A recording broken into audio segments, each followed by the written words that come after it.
Silakan dari Al-Falah Pasuruan. Niki tidak setuju apa membantu? Tidak setuju. Mungkin, Tidak monggo. setujunya nggih.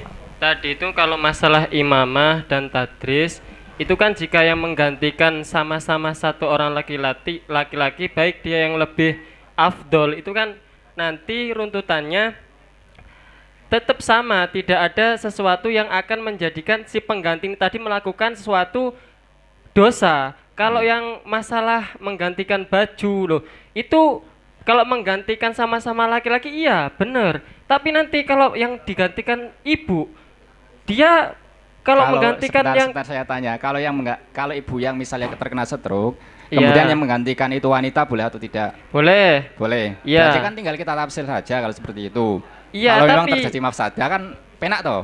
iya. Lah nggih, terus yang sama janggalkan apa nih? Yang sampai ini tadi permasalahan auratnya ini kan masih belum dibahas. Nanti soalnya kan tidak semua kalau menggantikan itu jelas nanti bisa menimbulkan dia bisa jadi melihat aurat. Lah, Bahkan kan, nanti kalau seperti itu, maksudnya kalau seperti itu kan tinggal permasalahannya kalau yang laki-laki berarti kan digantikan laki-laki. Iya. Kalau yang menggantikan wanita kan nggak boleh. Iya. Dan sebaliknya kan tinggal seperti itu permasalahannya. Bukan berarti hal itu akan menggugurkan jawaban yang awal kan mboten berarti. ya Lagi terus iktiraf saman yang nggak setuju dari si mananya. ditambahin lagi untuk permasalahan najasah, Tor. Untuk Iya. permasalahan najasah, kira-kira kalau yang apa ya nyewoi, yang mengistinjai itu anaknya, kan berbeda kalau nanti yang mengistinjai itu orang lain. Iya toh? Bedanya nopo? Loh, bedanya nanti masalah lamsu, masalah nadru, loh itu kan berbeda toh. Loh, saya tanya lagi, saya minta ketegasan harus sampean yo. Iya, Kalau yang laki-laki yang sakit, kemudian yang menggantikan itu laki-laki, nador boleh atau tidak? loh kalau laki-laki ngelihat auratnya laki-laki gimana toh? Lah, Ayo. nggih, makanya saya minta Lah iya, sampean kan berarti kan itu. tidak diperbolehkan. Berarti Lah ya, sampean berarti kan tidak kesemuanya yang ia gantikan itu bisa menempati tempatnya, ngoten Tor. nggih, berarti kalau misalnya anak yang menggantikan meskipun lihat aurat boleh berarti ya. Boleh atau tidak? Nggih, Loh, nggih. boleh atau tidak? Ya wis yang Lurboyo silakan. Bismillahirrahmanirrahim. Dari Al-Anwar tadi mengatakan yang perlu kami tegas bahwa pertanyaan kita kan yang A adalah wajib dalam rangka birrul walidain. Nggih. Dalam konsep birrul walidain itu ketika sudah ada uzur itu sudah gugur, tidak wajib lagi. Lah kemudian kalau kita arahkan dalam masalah karena dalam pertanyaan solusinya mengingat hal itu sangat berat, kemudian kita cari orang lain untuk mengganti posisi kita, itu berarti dari An-Alwan mengatakan ketika ada udzur berarti wajib. Coba saya bacakan ibaratnya yang dalam Is'adur Rafiq itu ketika ada udzur itu sudah tidak wajib. Nggih, silakan. Bismillahirrahmanirrahim. Wa mimma asi kulil badan ay al ma'asi allati tahsulu bi kulil badan uququl kullin minal walidaini aw ahadihima wa in ala. Wa dhabituhu kama istaujahahu fi zawajir huwa ayasdura minal walad ma yata'adzayani bihi aw ahaduhuma idza an laisa bil hayyini fil urfi il angkol lakin law kana fi ghayatil humqi aw safahatil fi'li fa amara aw naha waladahu mimma la yu'addu mukhalifatahu fihi fil urfi uquqan lam yafsuk bihi al walad li udhrihi hina idzin. Kalau di sana sudah ada uzur sehingga ya birrul walidain sudah tidak wajib lagi dilakukan oleh anak gitu loh. Sebentar, saya tanya dulu. Jadi menurut sampean dalam kasus memandikan, kemudian membersihkan dan sebagainya, setiap kali akan melaksanakan sholat ini sudah termasuk kata qadhi udzur yang sudah menggugurkan sebuah kewajiban, ngoten nggih? Nggih. Saya sebentar, ngoten ngoten. Nggih, kan Oke. teman, maksud Terus. kami begini. Orang tua itu memiliki hak, anak pun juga memiliki hak. Jadi Pasti tidak itu, selamanya pasti, terus. anak itu bisa dikambing hitamkan karena adanya keinginan orang tua. Lah, yang perlu difahami oleh Al-Anwar tadi bahwa semua konsep yang dibawa baik itu bermula dari nuzul anil wadhaif, itu hanya menghukumi boleh kebiasaan dalam setiap harinya digantikan terhadap orang lain. Namun ini belum ada singgungan sedikit pun terkait birrul walidain. Saya contohkan, misal ketika orang tuanya itu yang dia inginkan adalah anaknya sendiri yang membantu, kemudian dia mencari khodim tanpa ada udzur, apakah bisa? Tetap ini dianggap sebagai ukukon. Mas Teman, Kan begitu kan? konsep yang dibawa jadi tadi konsep nggak yang sama. dibawa Betul nggih? ini bukan ada kaitannya dengan persoalan Nggih, pun. masalah ini, Ya, begitu ya, loh. Itu pun, pertama. mudeng, Yang mudeng. kedua, kami mencoba karena ketika orang sakit ini ada toleransi syariat, wafi qaulin begitu ya, bahwa tidak wajib lagi sholat. Kemudian ada keinginan dari orang tua untuk anaknya ingin selalu berbakti kepadanya. Lah, kami andaikan hal seperti ini, la yu'addu ukukon urfan. Kenapa? Karena kesibukan anak ini dianggap sebagai bisa dikatakan berbakti kepada orang tua bukan hanya dalam persoalan sholat. Dalam hal-hal lain pun juga dia itu masih memiliki tuntutan untuk berbakti kepada orang tua. Kemudian ada tekanan dalam sholat ini harus selalu membantu. Sementara dalam sisi lain, sholat itu bisa gugur dengan adanya ajis, kan begitu. Yeah. Sehingga dari persoalan ini kami mencoba mungkin inilah yang lebih tepat dijadikan sebagai solusi, bukan lagi istilah istihdam kemudian nuzul al-wadhaif dan seterusnya. Nggih, kalau menurut sampean ini kan dari si masalah iktirotnya mawon nggih. Nggih. Jadi secara garis besar sampean pun belum memberikan sebuah solusi. Artinya kan ngeten, Oh, dari sebentar. Nggih, Sampean itu ngeten. siapa sampean itu? Barusan sampean Lurboyo. Oh. Kan ngeten nggih. Kejanggalan dari tadi ada 2 poin yang mungkin saya bisa tangkap. Kalau misalnya kita bawa dalam masalah nuzul anil wadhaif, ini mungkin tidak sama dengan konsep birrul walidain. Sebagaimana yang tadi dicontohkan, misalnya orang tua meminta anak untuk mengantarkan ke pasar misalnya. Kemudian anak tersebut justru malah meminta orang lain untuk mengantarkan orang tuanya. Ini mungkin juga akan menyebabkan orang tua sakit hati. Lah, Mungkin saja tapi ya. Memang seperti Kemudian itu begitu. untuk yang kedua, ini yang tadi yang pertama mengatakan dalam Is'adur Rafiq ini bahwa dalam kasus kita ya ini selalu memandikan kemudian membersihkan najis dan lain sebagainya, sekali akan melaksanakan sholat ini sudah dianggap sebagai udzur. Mempertimbangkan satu, dia Nggih. statusnya kan ajis.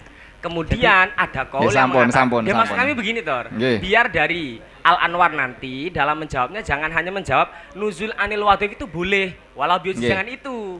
Mungkin Kita yang perlu tasawurkan. saya tegaskan ngeten mawon Nggih. ya. Biar nggak berbelit-belit. Ini sebenarnya ketika dalam konsep anak ini selalu membersihkan orang tua saat akan melaksanakan sholat, kemudian membandikan dan lain sebagainya, ini ada nggak toleransi bahwa anak ini sudah tidak wajib lagi. Sehingga nanti ketika memang sudah tidak wajib lagi, ini kan nggak perlu kita cari solusi. Ada, Jadi begini kan, Tadi, jadi begini. ya, Saya ada tegaskan, itu. untuk ini saya Ada. tegaskan ya. Untuk ini saya Ya, tegaskan. ya. Artinya madar di dalam masalah idzaul walidain ini apa? Semuanya sepakat ini adalah urf. Kan begitu kan? Semuanya sepakat. Layu adu ukukon urfan. Nggih. Pemicunya apa? Uzur yang ditampilkan dalam beberapa referensi itu satu adalah safahatul fi'li. Yang kedua adalah ghayatul humki. Nah ini bisa kita andaikan bahwa keinginan orang tua yang selalu memaksa anaknya dalam kondisi seperti ini, saya batasi kondisi seperti ini yang ada toleransi syariat boleh untuk meninggalkan sholat, ini juga sudah masuk dalam layu adu ukukon urfan. Nggih. Tidak perlu begitu loh maksudnya. Nggih. Ya, ini Nggih. menanggapi Saya langsung. minta ingin yang lain coba dari Sulaiman, tuan rumah. Nggih. Kalau memang nggak ada hukum lewat walidain, kan nonton tak? Nah, sedangkan contoh-contohnya itu adalah ketika si orang tua itu memerintahkan sesuatu, akan tapi dari si anak itu tidak mau, ya kan? Nah, ini dari si anak ini tidak harus mengikuti perintah orang tua, kan nonton? Nggih. Seperti dikonek pasar, terus nganterin pasar, terus apa mau, nah seperti itu. Sekarang gini, kalau permasalahan ini orang tua sakit, orang iso opo-opo, nonton kan? ini sebenarnya keinginan dalam merawat ini yang menginginkan bukan orang tua.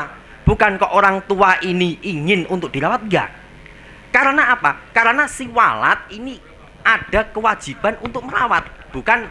Jadi ngeten, merawatnya itu dalam rangka kewajiban, bukan untuk memenuhi keinginan orang tua. Nggih. Jadi sangat beda sekali pimpinan. Nggih, Kan nggih. ngoten. Jadi ngeten.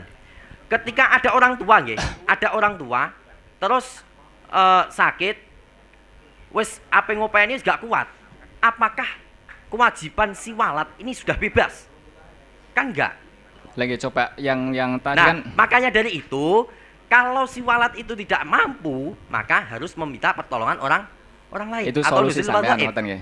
Solusi daripada masalah Nah, nggih, ketika ini memang solusi, wajib pimpinan. ngoten. Berarti Yang ditanyakan secara solusi. tidak langsung sampean tidak setuju dengan yang disampaikan oleh Lirboyo Iya. bahwa ketika anak ini selalu membersihkan dan lain sebagainya ini dianggap sebagai udzur Nggih. sehingga bisa isqatul wujub Nggih. min haitsu birrul So- waliden. Ngoten nggih? Soalnya udur itu tidak udur udur itu termasuk hukuk, masih hukuk gitu. Hukuk waliden. Ngoten. Udzur termasuk ukuk. Maksudnya gini. Saya pripun maksudnya? Mboten paham kula. Hukuk itu masih dikatakan apa? Apa tadi masih dikatakan hukuk? Ya, udur. Tar dulu. Saya. Iya, coba. Artinya seperti ini, Minan. Tadi udur itu masih dikatakan hukuk kalau memang dia itu belum sampai menyewa orang lain, Sulbin. Dia itu hanya sebatas wis ngene-ngene udur, seperti itu udur. Lah enggak, dia enggak mau berjuang sama sekali, seperti itu loh. Lah akhirnya, nah wujud masalahnya udur. Lah terus larinya belum sampai ke ujroh, ngono lho, Minan. Nggih. Berarti Nggih, nggih. mungkin seperti itu saja. Bukan berarti apa ketika dia dalam kondisi udur niki tetap harus menyewa orang lain. Nggih, ngoten, ngaten sama. larinya Bukan- seperti itu. Bukan berarti harus wis tinggal wae kan ngoten. Bukan menyewa pimpinan, meminta bantuan. Kalau Nggih. duit ya nyewa, lah duit Nah, terus nggih. piye? Nggih, Ya golek nggih. bantuan. Nggih. Jadi mungkin yang menjadi perdebatan dalam permasalahan ini cuma dari si masalah ketika dalam kasus seperti sebagaimana dalam deskripsi ini sudah termasuk kategori udur atau tidak. Sehingga kalau kita katakan bahwa itu merupakan sebuah udur, berarti kan ini kan sudah nggak perlu kita golek atau menyewa orang lain karena sudah isqatul wujub kan ngoten. Kalau memang itu bukan sebuah udur, sedangkan dalam kondisi seperti ini kita tidak bisa untuk melaksanakan, lah ini bagaimana solusinya kan ngoten. Ini saya kira dari tadi tentang permasalahan udur, saya minta pertegasan ya, pertegasan kasus semacam ini sudah dianggap sebagai udur atau tidak, ngoten. Ya silakan dari Rodotul Ulum. Ya, terima kasih. Kami memandang dari jawaban yang pertama, kewajiban membantu orang tua dalam melaksanakan ibadah itu adalah dari karena birrul walidain. Namun uzur yang disampaikan Lirboyo tadi itu kan uzur yang bisa menggugurkan ukukul walidain jika tidak melakukan. Itu adalah sekira si anak tidak memenuhi keinginan orang tua yang sewajar dalam ranah kewajaran, artinya bukan limujarrodil humki atau yang lain. Jadi begini, ketika memang pada dasarnya adalah birrul walidain, namun ketika sudah di luar batas kewajaran, si anak ini tidak mampu, benar-benar tidak mampu untuk mengurus orang tuanya, nah maka ini larinya kepada kebutuhan orang tua secara fisik, yaitu memberikan pelayanan terhadap orang tua dalam bab Ngeten nafkahnya. mawon, sampean spesifikan dalam contoh ini loh. Kita Oke, bahas dalam contoh ini sudah Jadi termasuk udur atau belum? makanya kewajiban orang anak dalam masalah ini itu ada dua. Oke. Yang pertama memenuhi pelayanan. Lah memenuhi pelayanan itu bukan dalam ranah birrul walidain, akan tapi dalam ranah nafkah. Yang nomor dua adalah birrul walidain itu tadi. Lah birrul walidain ketika si anak ini sudah mentok di luar batas kewajaran melayani orang tua, maka boleh si anak tidak melayani dengan diri sendiri, kembali kepada kewajiban dalam urusan mengurusi mencarikan pembantu untuk yang mengurusi kebutuhan orang tua. Kalau seperti ini masih wajar atau tidak? Ya tergantung kewajaran ini ya sebentar sama yang kondisional tegas, kan. yang tegas. Langge, makanya Mungkin sampean bisa gambarkan nih, mungkin sampean bisa contohkan satu contoh satu contoh dalam ibarat loh ya, bukan ngarang loh ya. dari ibarat yang menyatakan bahwa dalam kondisi yang tidak mungkin ini anak boleh meminta bantuan kepada orang lain untuk menggantikan posisinya karena itu sudah dianggap udzur misalnya. Jadi gini, Atau mungkin langsung mengatakan iskotul wujub min Nggih. haitsu birrul Dalam walidain. masalah birrul Misalnya walidain, ngoten. Bismillahirrahmanirrahim. Yuqalu fi iradatil walad linahwi zuhdi wa man il walid lahu annadzalika in kana li mujarradi syafaqatil ubuwah fahuwa humkun wa ghabawatun. Fala yaltafitu lahu al walad fi dzalika wa amruhu li waladihi bi fi'lin mubahin la masyaqqata 'alal waladi fihi yata'ayyanu 'alal walad imtithalu amrihi in ta'adza adzan laisa bil hayyin. Hay wa mahalluhu haisulam yukta haisulam yakto kullu akilin bi anna dzalika minal abi mujarradu himkin wa qillati aklin. Jadi pokok batasannya itu sekira menurut orang yang akil kemauan orang tua untuk dilayani ini apakah melewati batas kewajaran ataukah tidak? Ya entah kalau mencontohkan Saya silakan. belum bisa tasawur guys.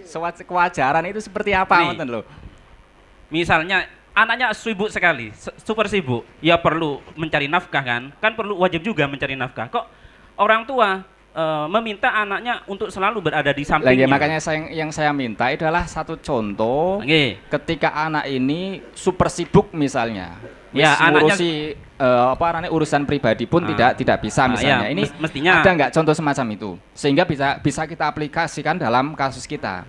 Kalau tadi kan ibarat yang sampaikan dari masalah intisalu awamirihi, kan ngoten. Coba ada nggak? Kalau nggak ada, saya mintakan yang lain. Kalau memang ada. Masalah ini batasannya itu adalah di luar batas kewajaran menurut Lagi saya juga sudah paham di batas kewajaran itu mungkin bisa kita terima. Cuman gambaran daripada di atas atau melewati batas kewajaran itu seperti apa kan belum ada tasawurnya. Sehingga gerampiang dalam permasalahan ini, ngoten loh. Ini kalau masih ada yang lain yang ingin menjawab tentang masalah iskotul wujub min haitsu birrul walidain, ada atau tidak? Kalau memang tidak ada, berarti mungkin saya angkat terlebih dahulu dalam permasalahan tadi. Masalah iskotul wujub min haitsu birrul walidain. Mungkin dari si masalah udurnya atau bagaimana? Ada atau enggak? Monggo silakan. Kalau enggak ada nggih. Pun.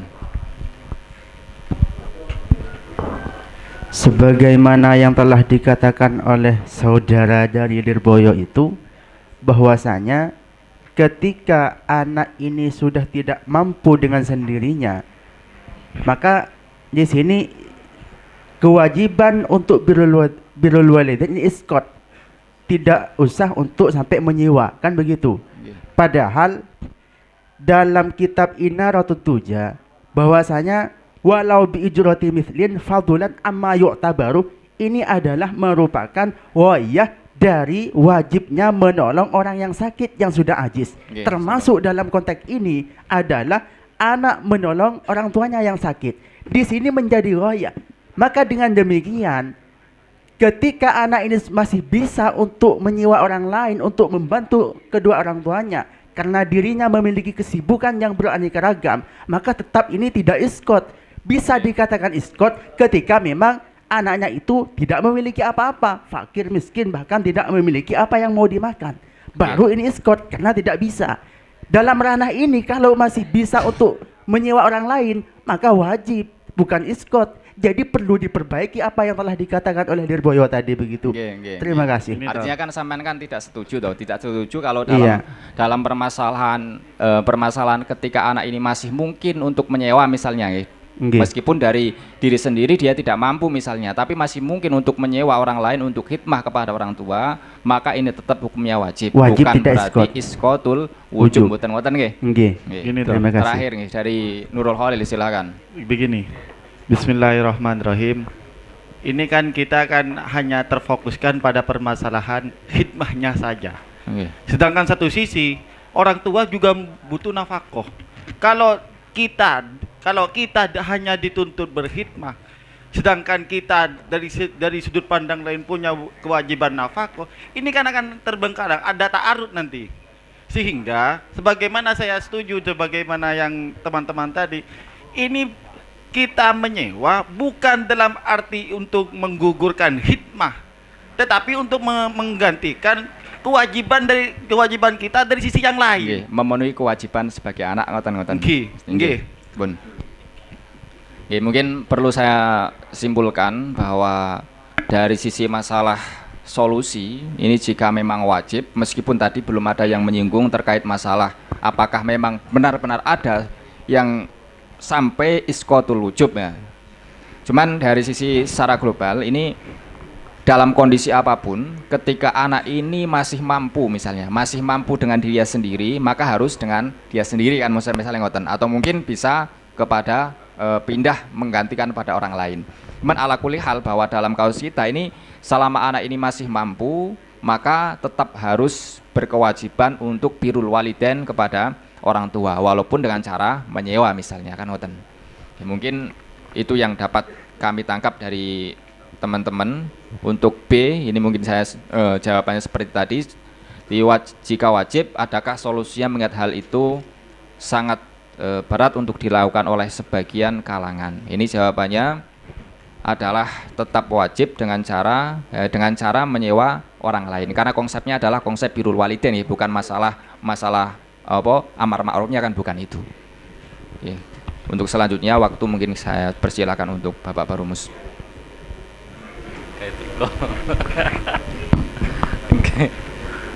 Nggih, matur suwun. Nampaknya memang pembahasannya tidak begitu ada perbedaan di antara para mubahisin, dan yang paling utama untuk masalah yang ketiga ini, khususnya yang B ini, yang jadi pokok atau konsepnya adalah ridho. Artinya birrul walidain itu ujung-ujungnya atau patokannya adalah ridho daripada orang tua. Jadi untuk kalau yang ditanyakan solusi, yang penting ibu itu ridho atau orang tua itu ridho dengan cara apapun. Kalau memang si orang tua niki ridho, ya sudah, itu namanya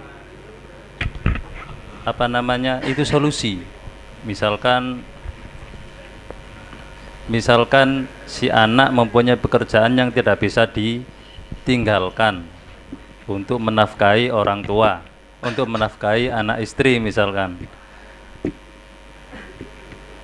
Kebetulan ibunya sakit, terus si ibu ini rela, misalkan pekerjaannya digantikan oleh orang lain. Maksudnya pekerjaan mensucikan dirinya itu loh, rela digantikan oleh orang lain. Ya itu namanya juga solusi sudah itu. Dan sekali lagi, standarnya bukan standarnya yang jadi pokok birrul walidain itu adalah ridho daripada orang tua. Artinya tidak bisa gugur untuk birrul walidain, kecuali kalau memang dia juga lumpuh, juga sama-sama lumpuhnya. Kan maklum kalau seperti itu.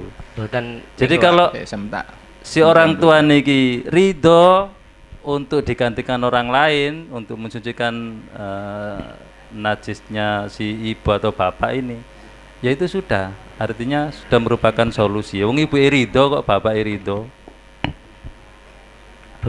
yang maka itu yang menjadi kewajiban dari si anak, dan itu juga bentuk daripada birrul walidain. Dari apa yang telah diperdebatkan terkait dengan soal nomor B mengenai solusi, teringat sangat berat yang dilakukan sebagian kalangan. Gini, kalau kita berpijaknya pada nuzulul anil wadhaif, itu kerangkanya perlu kita cari penyamaan konsep yang ada dalam masalah ini dengan masalah nuzulul anil wadhaif. Terus ditemukan sebuah ibarat bahwa birrul walidain al ihsan anil fuqara wal yatama itu termasuk napa niku perbuatan-perbuatan yang ada unsur ibadah badaniyah sing syaibah bil maliyah, hampir menyerupai haji. Cuman dalam keterangan ibarat itu apa konsepnya sama dengan haji sehingga bisa ditaukilkan apa ndak itu belum juga ada kejelasan. Mungkin dari para musyawirin yang perlu diperjelas lagi, kita berpijak pada konsep bahwa ngumbahne atau memakaikan pakaian itu memang berpijak pada nuzul anil wadhaif, ini harus kita cari betul karena di sana itu sama ndak taukil dalam permasalahan ini. Kalau memang konsepnya ridho, ya sudah selesai ini, yang penting wong tua ridho. Cuman ketika kita menelusuri apa yang menjadi solusi ini memakai konsep apa, ini yang perlu kita ketahui. Lah memang nanti kalau kita berpijak pada ridho, yang penting wong tua ridho. Lah ini kan sebelum ke wong tua ridho berarti kan ada jalur yang harus kita telusuri itu. Rata-rata dari para mubakhisin, takbir yang ditampilkan baik yang ada dalam rumusan di Lirboyo itu terkait dengan uzur. Uzur yang ditampilkan dalam ibarat ini sudah samakah dengan permasalahan yang kita hadapi? Kayak begini, ketika anak itu umpama sebagai pegawai negeri, dia tidak mungkin setiap hari harus ngopeni wong tua, ya. Kemudian dalam kondisi yang lain orang tua sudah tidak bisa apa-apa. Ini kan juga udah penuh dolema. Nek ditinggal ke wong tua ndak enek sing ngopeni. Ketika dia ngeramat wong tua, satu sisi pekerjaannya adalah pegawai negeri. Lah mungkin ini nanti bisa menggunakan konsep apa itu mungkin yang sama gitu loh ya. Takbir yang bahwa birrul walidain dan al ihsan bil fuqara wal masakin itu termasuk unsur ibadah badaniyah yang syaibah bil maliyah yang hampir menyerupai haji itu. Nah, mungkin itu yang dapat saya sampaikan. Saya tak nambah sedikit saja, jadi mungkin difokuskan saja, coba penawarannya bagus tadi. Apakah ada satu ibarat sing penting wong tuwe ridho, ini kan perlu dukungan ibarat yang sorry. Sebab kalau ini ada kan enak, misalkan seperti dilematis, di sisi lain dia punya kewajiban mencari nafkah, di sisi lain dia punya kewajiban untuk birrul walidain. Itu satu. Kemudian ibarat ridho, yang penting ridho tadi nanti ditelusuri dari jalur bahwasanya birrul walidain itu ternyata bisa masuk konsep wakalah, sehingga kewajiban yang sebenarnya menjadi tanggungannya bisa diwakalahkan. Itu dua. Yang nomor tiga, dan kalau lebih jelas batasannya, jadi apakah cara khidmah, cara ngladeni wong tuwa sing penting digolekne khodim, apa sing penting dhek kudu lakon, ini belum jelas. Jadi maksud daripada birrul walidain itu yang penting orang tua itu dicarikan khodim untuk melayani apa kebutuhannya, atau ada kewajiban sendiri yang terkait sama anak. Mungkin itu. Bun, di mungkin yang dapat saya tangkap ini ada 4 hal yang mungkin perlu sampean selesaikan. Yang pertama terkait masalah solusi masalah birrul walidain niku sing penting orang tua ini rela terhadap perbuatan anak. Sehingga kalau misalnya kok ada konsep semacam itu, mungkin nggak perlu langsung atau nggak perlu harus dia yang mengerjakan, karena yang penting adalah orang tua rela. Itu yang pertama. Kemudian tentang masalah konsep nuzul anil wadhaif. Selama ini yang kita pahami bahwa konsep daripada nuzulin anil wadhaif ini mungkin di sana diterangkan dalam permasalahan akad, kemudian ibadah ingkang saibah bil mal dan lain sebagainya. Bila ini mungkin bisa enggak birrul walidain ini kita bawa dalam konsep nuzulul al-wadhaif yang latar belakangnya adalah boleh untuk digantikan orang lain. Itu dalam permasalahan birrul walidain. Kemudian mungkin yang selanjutnya adalah tentang masalah maksud daripada birrul walidain itu sendiri. Artinya maksud daripada birrul walidain itu sendiri itu apakah ada sebuah ketentuan yang melakukan adalah harus anaknya misalnya, atau yang penting hajat daripada kedua orang tua ini terpenuhi. Jadi mungkin hampir mirip dengan konsep bahasa ridhol walidain tadi. Yang penting hajat daripada kedua orang tua ini terpenuhi atau memang harus anak yang mengerjakan hal-hal tersebut. Ini yang pertama dulu. Ada nggak yang membawa ibarat tentang masalah ridhol walidain tadi? Silakan dari Sido Kiri. Ya, Sido Kiri dulu Mawan. Terima kasih kepada moderator yang telah memberikan waktunya untuk kami ngomong.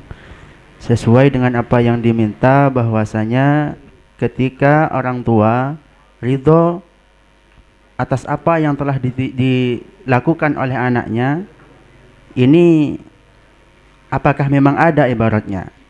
Kami memiliki ibarat bahwasanya apa yang dilakukan oleh anak dan perbuatan itu memang dikehendaki oleh kedua orang tuanya, di samping dikehendaki dan mendapatkan restu, mendapatkan ridho dalam bahasa Arabnya begitu, maka hal ini tidak hanya diperbolehkan, bal yundabu, bahkan ini adalah hukumnya disunnahkan bagi anak begitu. Saya tahu sebentar Mas Saman mudeng nggak konsep dari Pak yang saya sampaikan tadi.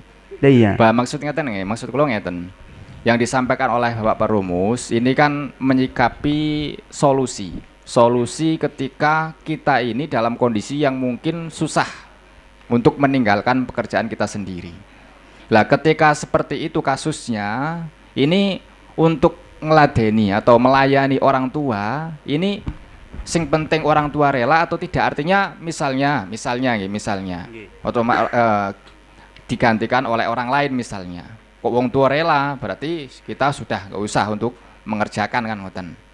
Itu ada nggak hal semacam kan ini Pak, ini kan masuk cakupannya. Ketika anak ini menyuruh orang lain dengan cara ijarah ataupun lain sebagainya, ini memang orang tuanya ridho dan mau untuk diperbuatkan kepada orang tuanya. Mas, fariknya seperti ini. Saya contohkan misalnya ngeten nggih. Kalau misalnya sampan membawa dalam masalah ijarah nggih, ketika sampan dalam kondisi tidak mampu, kemudian secara konsep boleh menyewa orang lain misalnya atau menggantikan posisi sampan, ternyata orang tua tidak rela. Lah ini bagaimana hal ya, bukannya jaruh saja atau ada orang lain disuruh oleh anaknya maka dari itu ada nggak konsep semacam itu? Ada, ini barunya saya bacakan. Ya, baca mawon, itu baca mawon. Bismillahirrahmanirrahim. Dalam kitab Dalilul Falihin, qauluhu qala birrul walidain, qala Ibnu Hajar, wadh-dhahir annal murada bihi isda'ul khair ilaihima mimma yalzamuhu. Kemudian yang perlu digarisbawahi, wa yundabu lahu ma irtidaihima bi fi'li ma yuridanihi ma lam yakun isman. Jadi ibarat ini mafhumnya, ketika anak memang menyuruh orang lain untuk melakukan kewajiban anak kepada orang tuanya ini ridho. Ini masuk dalam ibarat ini kiranya saya begitu. Ya, artinya meskipun itu sebuah kewajiban diri sampean, ketika kok meminta orang lain dan orang tua ini rela, itu masalah ngoten nggih. Iya. Oke. Yang lain coba. Ada nggak dari yang lain? Silahkan. Nggih, monggo. Ini di sini mengosong dari hadis ridhullah fi ridhal walidain. Di situ disarai di 10 salamnya bahwasanya bismillahirrahmanirrahim, saya bacakan saja langsung. Akhrajahu at-Tirmidzi wa sahahahu Ibnu Hibban wal Hakim. Al hadis dalilun ala wujubi irda'il walad li walidayhi wa tahrimi iskhotihima fa innal awal fihi mardatullah wa tsani fihi sukhtuhu. Hanya seperti itu, Pak. Di sini ada secara umum wujub untuk irdo. Mas, kan yang dikendaki tadi mungkin seperti lebih spesifiknya ngoten loh. Artinya seperti tadi yang saya gambarkan tadi, artinya kan kalau itu sebuah kewajiban bagi kita misalnya, kemudian mestinya kalau itu kewajiban kan harus kita lakukan kan ngoten. Lah kalau ternyata orang tua ini rela digantikan kepada orang lain, ini kan berarti nggak masalah. Kan yang ditanyakan hanya masalah tolabur ridhonya. Kalau tolabur ridho itu sudah matlub secara umum, otomatis dengan apapun kaifiyahnya itu kan sudah cukup. Nah, makanya satu contoh coba, contoh sebagaimana yang tadi disampaikan yang belakang itu kan ada contohnya, artinya ketika itu berangkat dari sebuah kewajiban, kemudian ada orang lain yang menggantikan dan orang tua nggak masalah, berarti kan anak ini tidak terkena dosa, walaupun dia sebenarnya harus mengerjakan. Nah, betul enten nggih? Nggih, dari Lurboyo monggo. Kami mukadimai bahwa yang penting ridho itu tidak ada. Jelas tidak ada. Kenapa? Karena ada satu furu'iyah yang menggagalkan hal ini, bahwa ketika ada amar yang jelas-jelas ini adalah keinginan dari orang tuanya, kemudian tidak dilakukan oleh anaknya, jelas ini idza. Cuma apakah langsung rumusannya haram? Kan tidak. Ketika memang amru tersebut wujud karena adanya safahatul humki tadi. Berarti sebentar, maksud kami begini, dengan ibarat ini sebetulnya dari Bapak Perumus sudah bisa untuk menjembatani apa keinginannya, bahwa tidak ada istilah yang penting ridho dari orang tua. Itu pertama. Kemudian yang kedua, masalah apakah keharusan dari anak ini harus selalu dilaksanakan. Tadi sudah ada sedikit ibarat bahwa kullu ma yata'adza urfan fahuwa min jumlatil uquq lil walidain. Berarti kan bukan setiap idza itu sudah tergolong uquq. Tapi adalah idza yang dimaksud dalam uquq itu adalah idza yang tidak bisa, yang tidak dianggap remeh oleh urf, kan begitu. Moderator maksudnya paham maksud kami ya? Mudeng. Artinya tidak harus menuntut ibarat yang sore bahwa ini harus ide, jelas gak ada. Kenapa? Karena dari furu'iyah ini sudah membuktikan bahwa ibaratnya coba dibaca yang awal tadi nggih, bahasa nggak ada tadi, sama sekali nggak ada tadi. Coba jangan yang masalah udzur. Coba tadi dari Perumus kan, dari Perumus tadi kan yang penting ridho. Sekarang saya tampilkan satu permasalahan dalam permasalahan, sebentar. Ibaratnya mawon, sama enggak sama mawon ibaratnya, enggak usah dawu-dawu. Coba bismillahirrahmanirrahim. Hal al muradu biqaulihim laisa bil hayyin bin nisbat lil walid hatta anna ma ta'adza bihi katsiran wa huwa urfan bi khilafi dzalika kabiratan au bin nisbati lil urfi fama addahu ahluhu mimma la yata'adza bihi katsiran laisa bi kabiratin wa in ta'adza katsiran.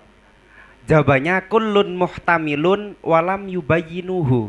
Tapi walladzi yadharu annal murada atsani bidalili annahu law amara waladahu binahwi firaqi halilatihi lam yalzamhu ta'atuhu wa in ta'adza bidzalika katsiran.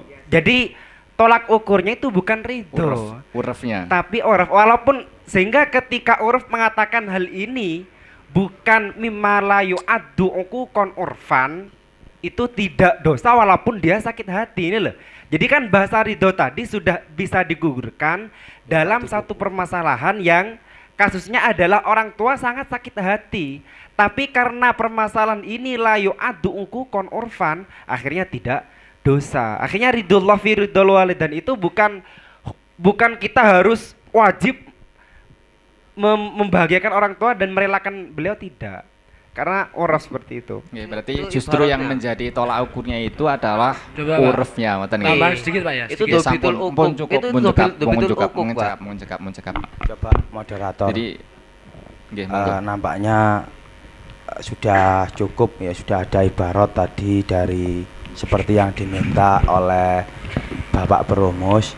Tadi disampaikan dari Dalilul Falihin tadi sudah enak itu ya. Jadi ini kita kan berangkat dari kelanjutan sub A, di mana di dalam sub A itu kita memutuskan wajib itu dalam rangka birrul walidain, di mana di dalam birrul walidain sendiri ya juga tetap ada bahasanya nggak sampai maksiat. Makanya nggak usah saman geret-geret ke maksiat lagi, nggak usah saman geret-geret ke safaha lagi.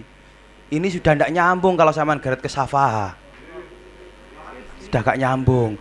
Langge nolak istri itu, tolak itu kan abghadul halal, tolak itu makruh, abghadul halal lah. Andaikan itu boleh pun abghadul halal, jadi ndak pas. Bahasa safaha itu juga seperti itu, anaknya disuruh bal-balan ndak mau.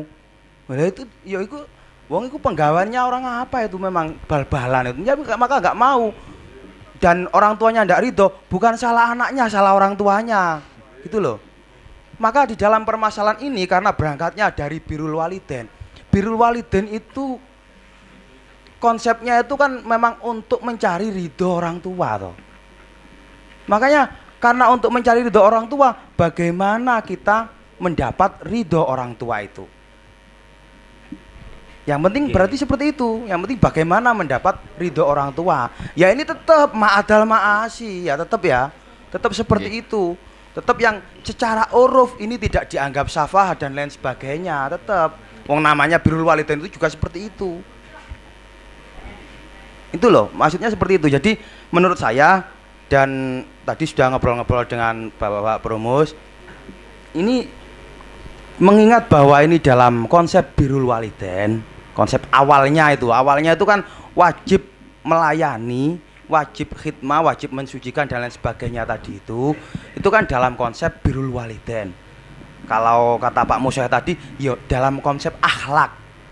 Cara wong duwe akhlak ini kan mestinya kan yo ada orang tua yang tidak mampu apa-apa, ini ya kewajibannya anak, wajib secara akhlak carane. Lah itu kan birrul walidain untuk tolabur ridho.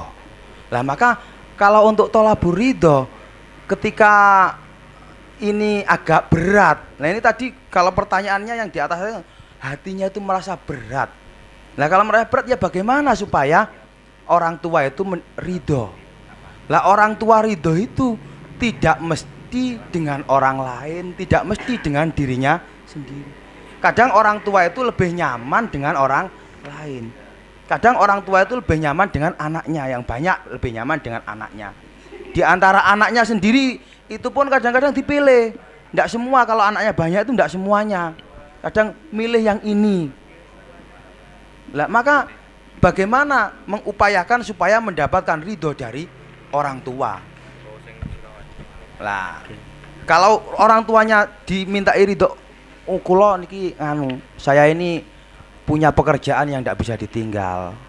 Umpami kula pados ni pelayan pripun? Oh iya, lek ridho, lah itu dicarikan pelayan. Tapi kalau ndak ridho ya harus sendiri ya. Lah itu tadi ada yang, lah kalau dia punya pekerjaan ya tinggal pekerjaannya kalau ingin mendapatkan ridho orang tua. Kalau ingin mendapatkan ridho orang tua loh. Kalau ndak ingin mendapatkan ridho orang tua ya pekerjaan, tapi tinggal pilih itu. Itu kan memang buah si malakama tuh itu memang. Kalau yang sampai seperti itu kudu sampean sing nglayani aku, kudu sampean, gak iso aku karo wong liya. Nah kalau sudah seperti itu terus bagaimana? Wong kalau konsepnya itu tolabur ridho. Kalau saya melihat kok seperti itu, kalau saya melihat seperti itu. Jadi kemudian tadi sudah ada ibaratnya dari apa tadi dalil falihin ya, dalil falihin tadi cukup untuk menguatkan, itu sudah cukup saya pikir. Nggih, dalilul falihin niku nggih sepakat dengan is'adur rafiq. Artinya dalam dalilul falihin ini jangan diartikan beda dengan is'adur rafiq. Ini persis dengan konsep is'adur rafiq. Cuma lebih menggambarkan apakah hal semacam ini sudah yu'addu ukukon urfan amla. Yang menjadi persoalan kita adalah ingin meloloskan urf ini digambarkan ada toleransi syariat bahwa orang tua tidak lagi menuntut anaknya untuk membantu dalam hal ibadah. Ini loh maksudnya. Sudah ada toleransi. Nggih, sebentar. Maksud kami begini, Tor. Nggih, sampean ini kan belum disinggung. Nggih, keberatan sampean dari tadi kan cuma membawa masalah yu'addu urfan dan tidaknya. Sedangkan yang sampean contohkan itu adalah permasalahan tolak, kan ngoten. Lek coba lah misalnya Iya. sama disuruh ngaji, gak gelem. Itu kira-kira secara uruf misalnya daerah tersebutnya, ini kan sudah neraka itu neraka. Kan sudah nggak mungkin. Ya maksud kula kan dalam mempertimbangkan, Nggih, nggih. coba ini langsung nafsu soal saja. Dalam soal ada nilai keberatan dari anak. Keberatan ini bermula dari apa? 5 waktu sehari. Lah, orang tua menuntut hal demikian loh. Ini sudah layak apa enggak? Sementara yang namanya anak ini kan wajib berbakti bukan dalam hal 5 waktu saja. Saya tidak mengatakan lepas tangan, tidak. Tetap anak itu wajib membantu orang tua dalam segala hal. Cuma terkait kewajiban ini, karena sudah ada toleransi syariat, bahwa ada yang berpendapat tidak wajib sholat, ini bagaimana? Apakah menuntutnya itu justru malah kewajiban yang harus mencari khodim, khodimnya harus dipilih. Kalau perempuannya wajahnya seperti ini gak cocok, yang kecil umurnya sekian. Lah saya kira di sana lah persoalan kita. Kalau ikut yang tetap wajib gimana yang Adir Boyo? Waktu untuk perumus. Jelas kita melihat nasus soal kan sudah ada Nasruddin dan saudara-saudaranya. Kemudian ada vonis sangat berat. Ini tadi kan putar-putarnya sangat berat niku sebenarnya vonis dari Sa'il napa uzur secara yang memang sudah secara syar'i. Sehingga nanti bisa menggugurkan masalah kewajiban. Cuman kan niku wau kan sudah digarisbawahi. Ridho yang dimaksud niku kan jelas keluar dari koridor-koridor yang mujarodul hamaqah. Lelek melu kan malih podo hamaqah kan mestinya kan begitu nanti. Safah kan juga begitu.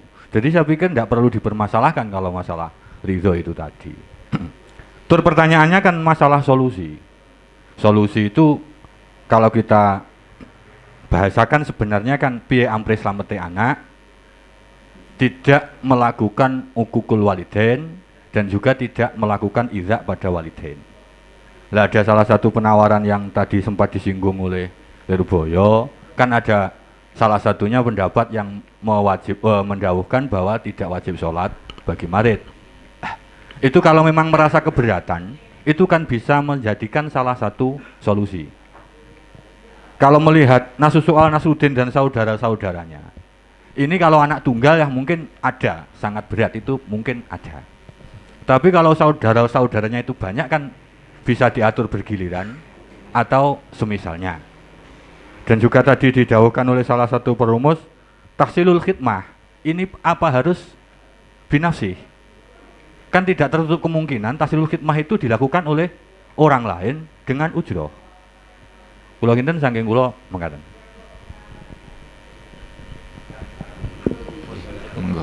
Terus merujuk sebuah kesimpulan bahwa solusi yang kita gunakan ini berangkat dari nopo ridhol walidain itu tadi. Kalau memang membawa konsep itu berarti kita tinggal mencarikan sebuah hal yang memang kedua orang tua ini rela. Kalau toh kita bawa dalam konsep orang tua ini sudah tidak wajib misalnya, yaitu konsep Hanafiyah tadi, lah ini kan juga sudah gak masalah, sudah selesai. Atau mungkin dengan cara menyewa orang lain untuk menggantikan posisi dia sebagai anak untuk merawat dan lain sebagainya niku. Ya, untuk selanjutnya waktu untuk Bapak Musohah. Terima kasih. Ini kita dalam suasana kehati-hatian betul ini ya.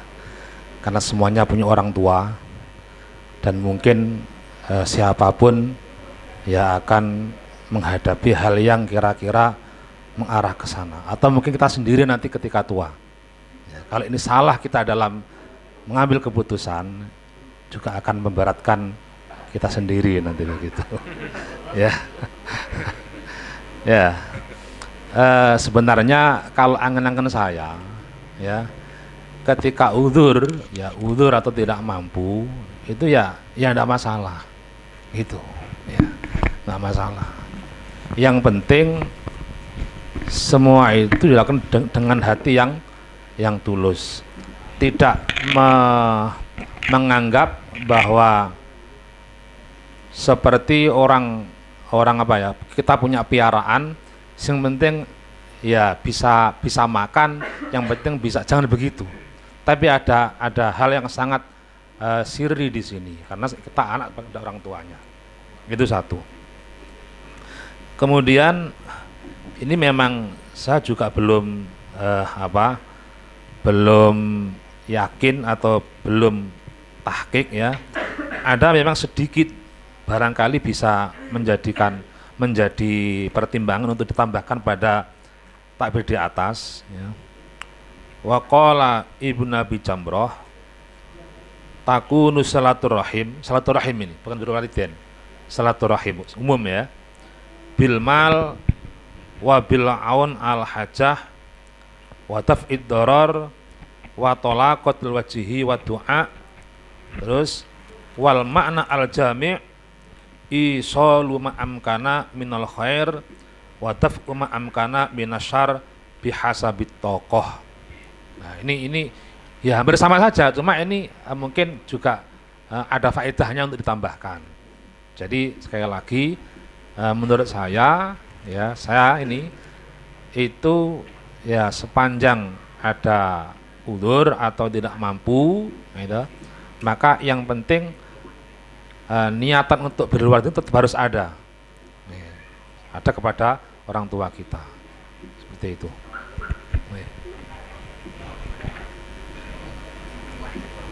Gini masalah khidmah lil walidain ini jangankan kepada walidain, kepada istri saja itu kalau memang ada tuntutan untuk menyediakan pelayan, khodim, istrinya padahal sehat ya, tapi membutuhkan pelayan, ini kan juga suami wajib menyediakan. Ini apalagi kepada orang tua. Ini saya kira sudah cukup.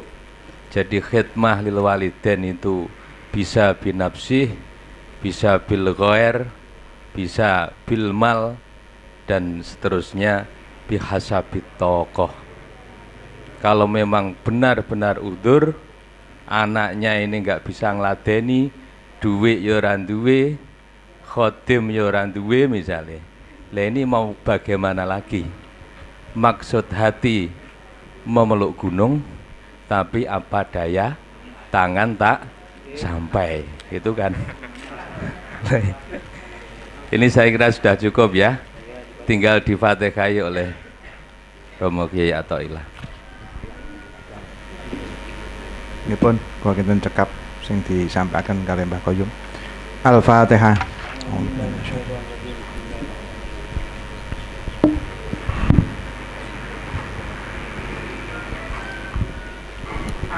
Alhamdulillah untuk soal yang nomor 3 sudah selesai. Kita menginjak pada soal yang nomor 4.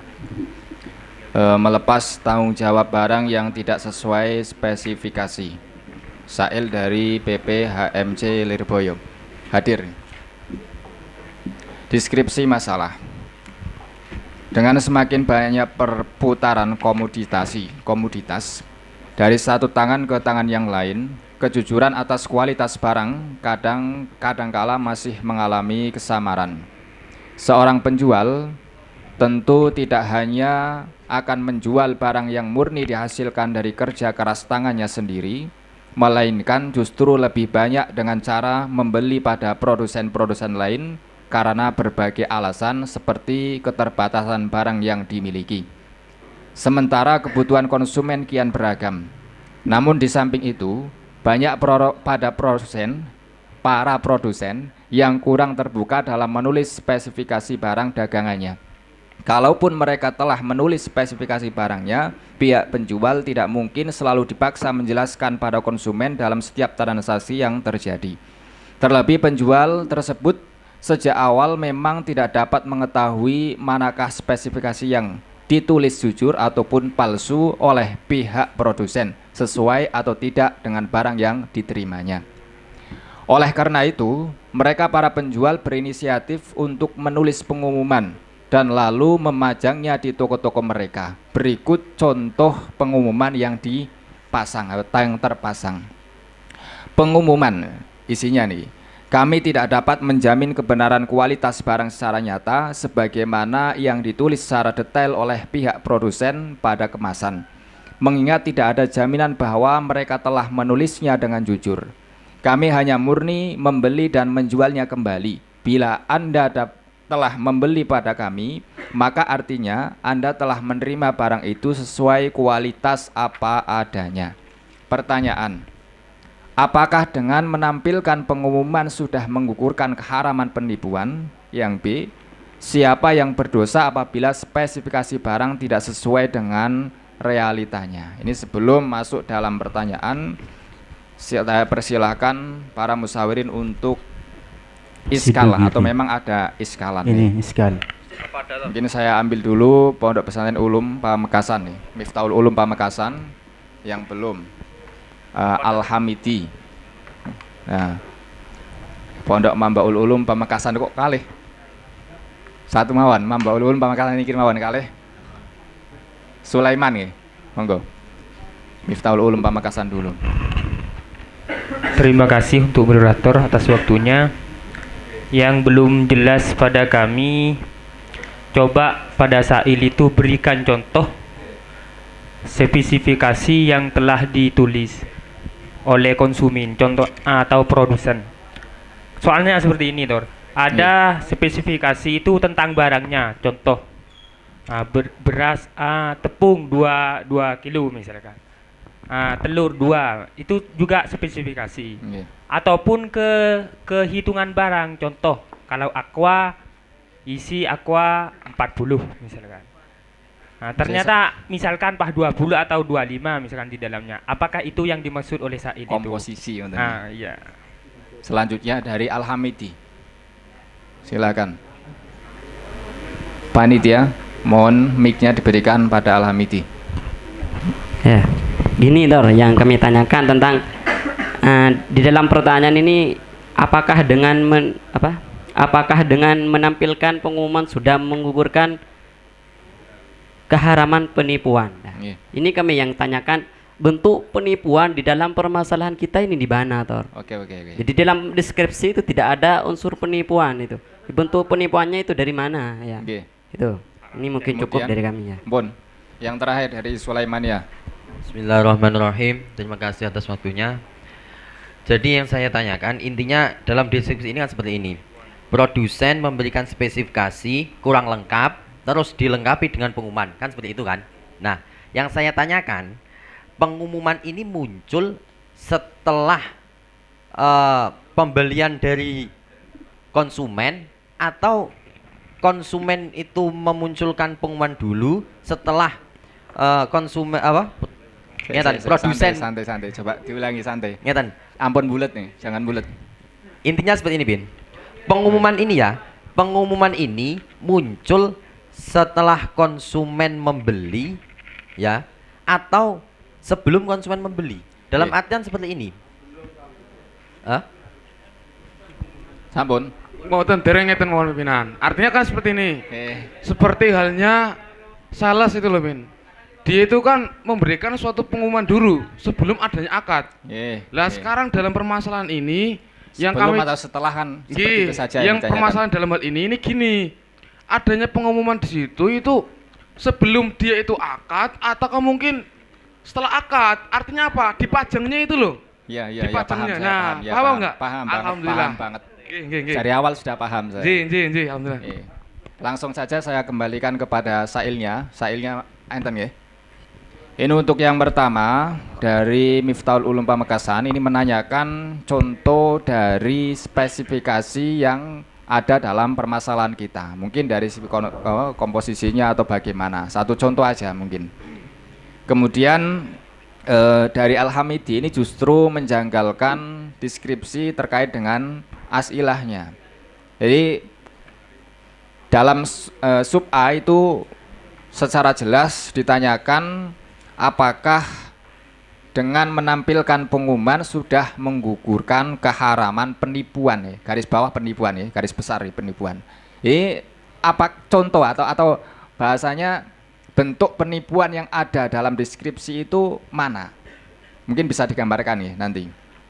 Yang terakhir ini cukup simpel sebenarnya. Di pengumuman itu terjadi sebelum konsumen itu membeli atau setelah konsumen membeli. Silakan dari Sailnya untuk menjelaskan. Sebenarnya inti yang dari ingin kami tanyakan itu ketika ini dari mana ini? Iya. Oh, monggo. Saibul asilahnya ini.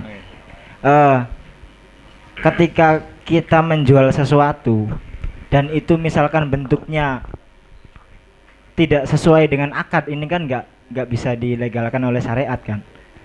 Seperti saya contohkan tadi itu kita menjual aqua yang mana di aqua itu tulisannya cuma isi 40 misalkan.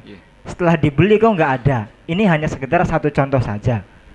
Komposisinya tidak sesuai dengan isi yang ataupun bisa jadi nanti dalam segi jumlah ataupun yang terserah lah. Kalau misalkan itu menurut jenengan itu dikatakan berbeda, ya silakan jawab berbeda. Yang jelas dari pihak penjual itu dia tidak tahu sebenarnya isinya itu berapa.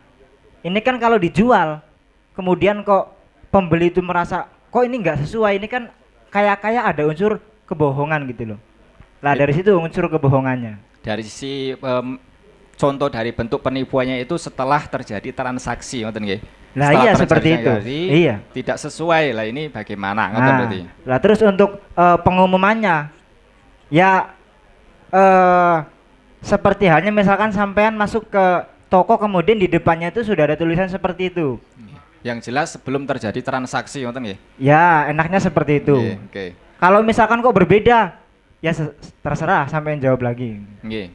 Jadi dapat saya tangkap bahwa yang menjadi pertanyaan dalam kasus kita ini adalah ketika dalam barang lah, misalnya dalam barang itu tertera komposisi misalnya, atau misalnya HP lah misalnya. Kalau HP berarti misalnya RAM-nya 3 misalnya. Ternyata setelah kita cross-check cuma 2, atau misalnya seperti aqua tadi yang dicontohkan, aqua 20, nah, ternyata kurang daripada itu.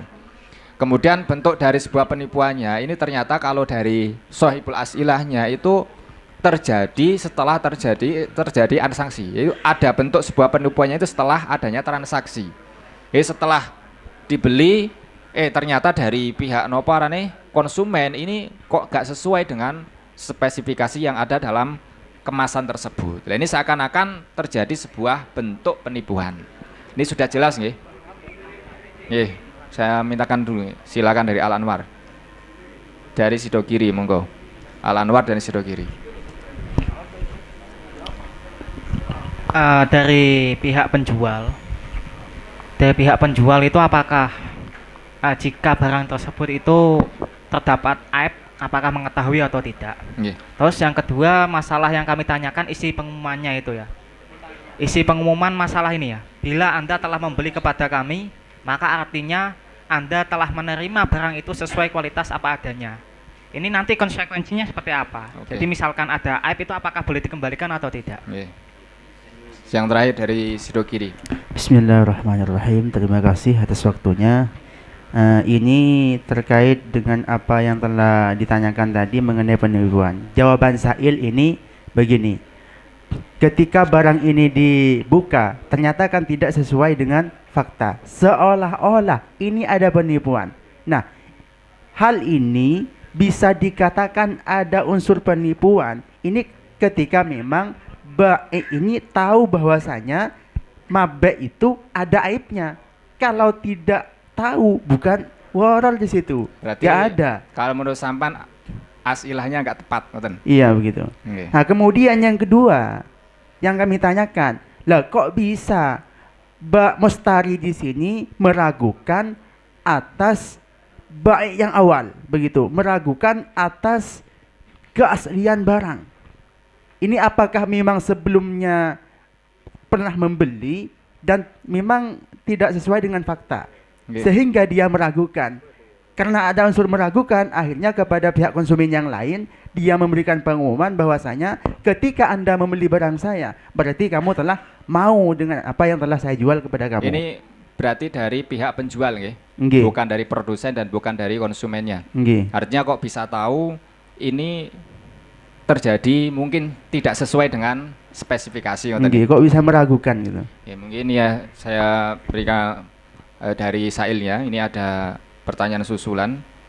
Yang pertama, apakah dari pihak penjual ini tahu bahwa spesifikasi ini memang benar-benar tidak sesuai dengan yang kenyataan, sehingga nanti mungkin terjadi sebuah penitupan atau tidak, mungkin dari situnya mungkin. Kemudian yang kedua, ini isi dari pengumuman tersebut apakah memberikan efek atau tidak, alias konsekuensinya itu bagaimana, misalnya boleh dikembalikan atau tidak, misalnya seperti itu. Kemudian, nah ini dari Sido Kiri ini lebih mengkritisi dari asilahnya. Dalam asilah, taman tadi disampaikan bahwa ketika setelah terjadi transaksi tidak sesuai dengan spesifikasi, ini seakan-akan ada sebuah bentuk penipuan.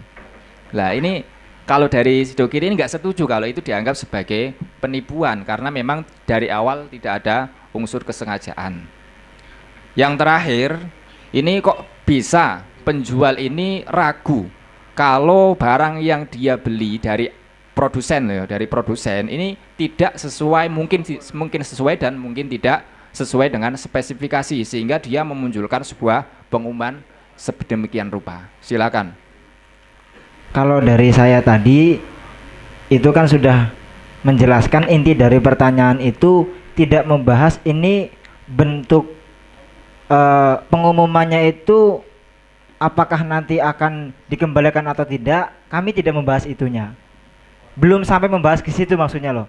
Yang jelas kalau yang sering itu kita membeli barang banyak sehingga kita tidak bisa memastikan secara pasti ini apakah ada yang aib atau tidak, seperti itu. Hanya itu saja. Akhirnya kan dibingungkan ketika kita menjual kemudian ternyata tidak sesuai. Sudah itu saja. Untuk yang tadi, yang mungkin yang dari Sido Kiri tadi terkait tentang masalah asilahnya, tentang asilahnya. Maksudnya khawatir saya nanti rancau gitu. Jadi dalam asilah itu kan disampaikan bahwa apakah dengan menampilkan pengumuman sudah menggugurkan keharaman penipuan. Kalau dari asilah kan secara tegas ini sudah mengvonis adanya sebuah penipuan. Kan ngoten.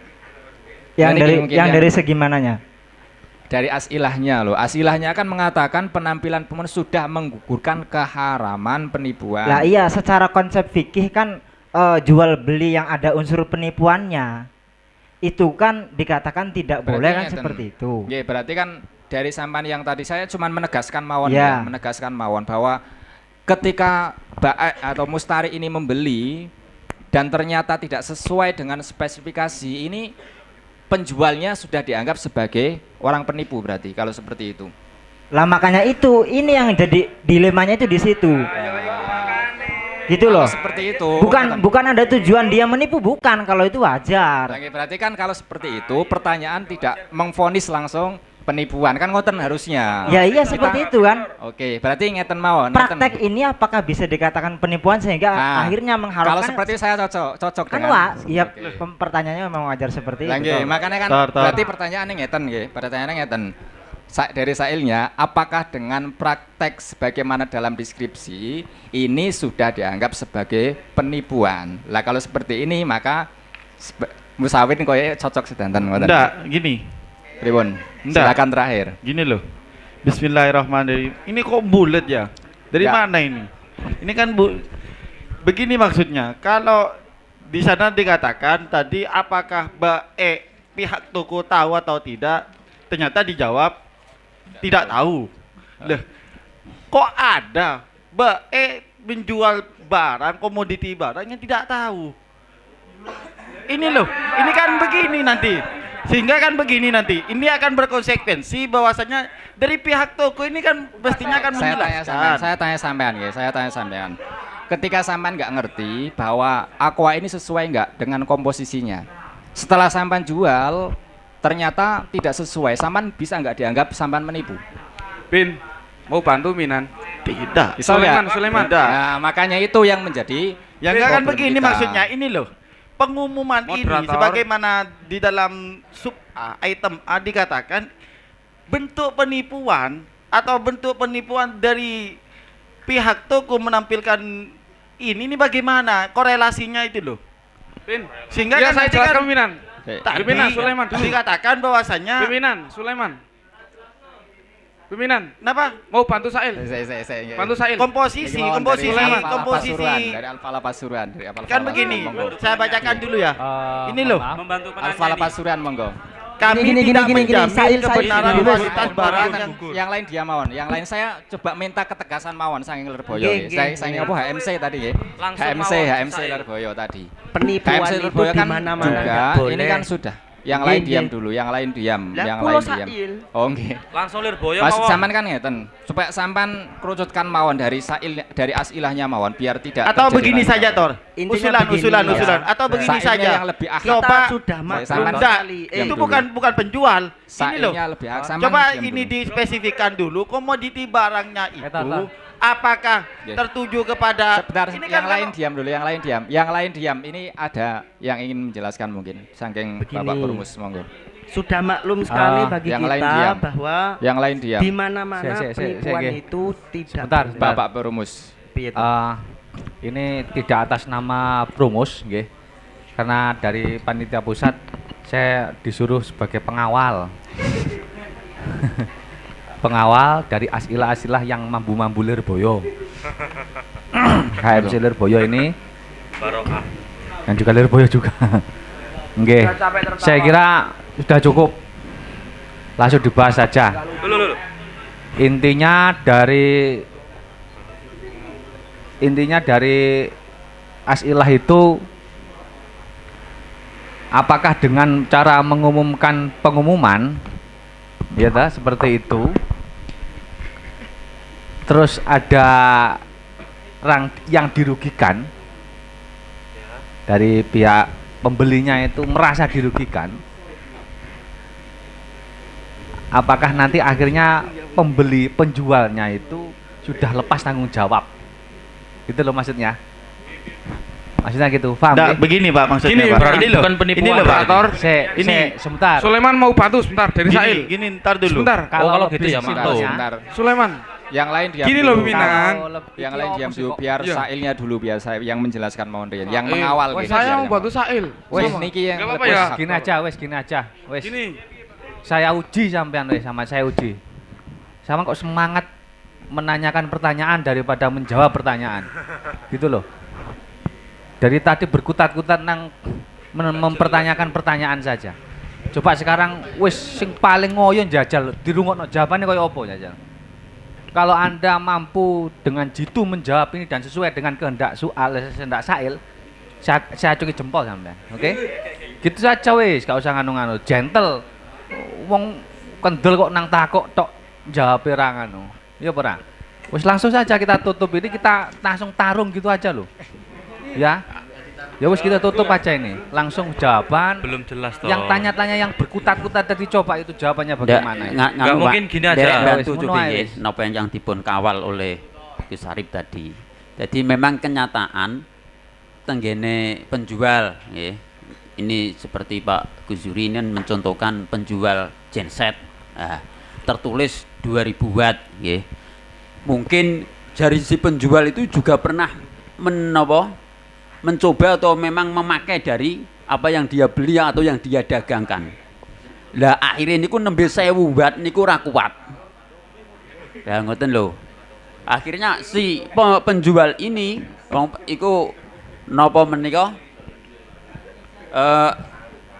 pelaku penjual ini akhirnya daripada aku kok didemo apa tak tulisi wae. Nah ngoten lho. Soalnya kenyataane wong tertulis ini adalah dari Cina, genset made in Cina 2000 watt ini. Ya, ternyata lagi 1000 watt terus mengklepek. Ya ngeten akhirnya daripada engko dikomplain karo pembeli ditulis pengumuman seperti itu. Ngoten. Nggih. Harus bebas. Oke, anu nggih. Terakhir. Pengenalan saderenge anu nyun sewu. pertama latar belakang saya di rumah karena saya juga penjual. Dilala itu juga penjual genset. Jadi gini Mas, dan Mas ya. Kalau gambarannya kita semua itu mungkin yang lebih mudah itu kan HP kan ya. Kalau HP itu kita kan mestinya speknya tahu, berapa RAM-nya, berapa giga dan yang lain sebagainya kita itu tahu. Cuma dalam permasalahannya kalau sampai nanti mungkin suatu ketika pergi ke Saudi Arabia, katakanlah semisal HP Samsung gitu ya, S6 katakanlah gitu. Di sini harganya masih melangit, tapi di sana tuh cuma kalau dirupiahkan kadang-kadang cuma 400.000 rupiah. Itu dibuat internetan, wis innalillahi ini, nggak ngatasi sama sekali. Nah seperti itu loh, mungkin gambaran. Nah kemudian saya contohkan lagi untuk diesel, ya mungkin diesel karena bidang saya dalam permasalahan perdieselan. Untuk diesel itu sendiri ada yang istilahnya diesel dongfeng gitu Mas ya. Ada 8 PK, 7 PK, 12, sampai 24, 30 sak pinunggalannya itu. Kadangkala yang banyak sering terjadi itu diesel yang 12 PK katakanlah 12 PK itu dalemannya ndak 12 PK Mas. Dalemannya kadangkala 10 PK. Nah itu karena apa? Nanti harganya akan turun. Cuma permasalahannya ini sudah permainan tingkat tinggi. Untuk toko-toko yang bagian bawah sendiri biasanya rata-rata tidak tahu. Di situ sudah jelas ada 12 HP dengan spek sekian, tapi ternyata setelah dibongkar plek, ternyata semua alatnya itu tidak 12 BK. Itu sangat lumrah kalau dalam Cina. Saya katakan sering saya melihat kejadian seperti itu. Dan juga dalam permasalahan genset pun juga begitu. Di situ ada keterangannya, keluar 2000 watt, keluar 3000 watt.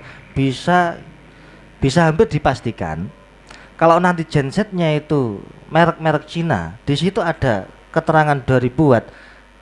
Keluar itu maksimal biasanya cuma 1500. Itu sudah luar biasa bagus. Padahal dalam speknya ada 2000 watt. Kecuali nek panjenengan pakai genset sing merek Honda, Yamaha itu 2000 watt, nanti turun cuma sedikit, 19.500 gitu semisal gitu. Nanti mungkin bisa dipahami gitu ya. Berarti banyak tahu mabeknya ada aibnya. Loh, belum tahu Mas. Jadi kalau enggak tahu tergantung gini, coba gini loh ya. Kalau nanti semisal baiknya itu memang ahli, memang dia itu tukang bongkar-bongkar dan yang sebagainya, biasanya itu yang memang bos-bos besar itu tahu. Tapi kadang kalau yang bos-bos kecil tidak tahu. Sekarang apa biaya untuk membongkar agar tahu itu dengan jual kemudian labanya tidak nyucuk Mas. Akhirnya daripada resiko yang banyak-banyak langsung saja ditulisi apa yang berada dalam bla bla gitu. Masalah selesai. Kalau tidak tahu berarti kan tidak ada penipuan. Nggih, mangke niku masuk jawaban mawon nggih. Masuk jawaban Nah, mawon. yang ditanyakan ini memastikan penipuan. Nggih, nanti masuk jawaban mawon. Tinggal sampean tafsir aja nanti, oke? Nggih, langsung mawon, apakah dengan menampilkan pengumuman sudah menggugurkan keharaman penipuan? Saya langsung minta dari yang belum tadi, Zainul Hasaniyah Purbolinggo. Ploso. Nggih. Al-Khazini. Kemudian Daman Huri Bangkalan, silahkan. Yang sudah saya tunjuk tadi. Bismillahirrahmanirrahim. Terima kasih atas waktunya. Jadi menurut kami, apakah dengan menampilkan pengumuman sudah mengukur keharaman penipuan? Masih belum menggugurkan. Masih belum nggih. Nggih. Selanjutnya yang kedua dari Pondok Damanhuri tadi. Ya, bismillahirrahmanirrahim. Yang penting dari si mustari sudah mengetahui mabeknya, tanpa memberikan pengumuman pun sudah dianggap sah akadnya. Sudah sah. Dianggap sah. Ini hanya membahas tentang ru'yatul mabeknya saja, bukan kemana-mana itu soalnya. Yang ditanyakan. Berarti ya, kalau masalah aib ini beda lagi. Lagi yang ditanyakan, apakah dengan menampilkan pengumuman sudah menggugurkan keharaman penipuan? Jawabannya sudah dan tidaknya. Sudah itu. Sudah. Sudah. Tegas, oke. Yang terakhir silakan dari Al-Ghazini.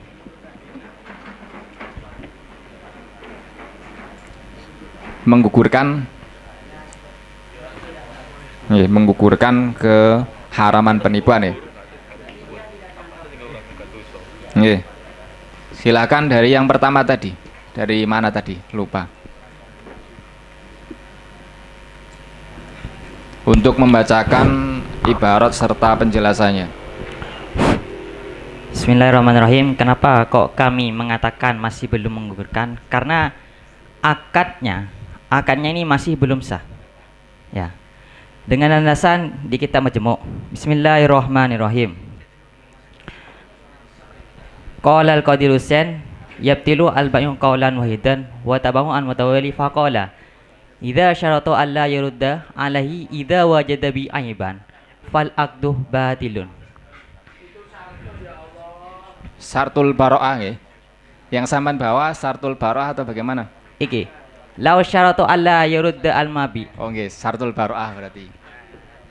Pun niku mawon ibaratnya. Nggih. Hanya itu ibaratnya. Nggih. Oh ya, selanjutnya silakan dari Damanhuri tadi. Bismillahirrahmanirrahim. Kami yang berangkatnya dari fiqhul al-madzhabnya begini. Masalah tentang ru'yatul mabe' yang mana saman dan musmannya ini wajib diketahui. Kalau tidak diketahui maka nanti konsekuensinya tidak akan sah akadnya, gitu kan?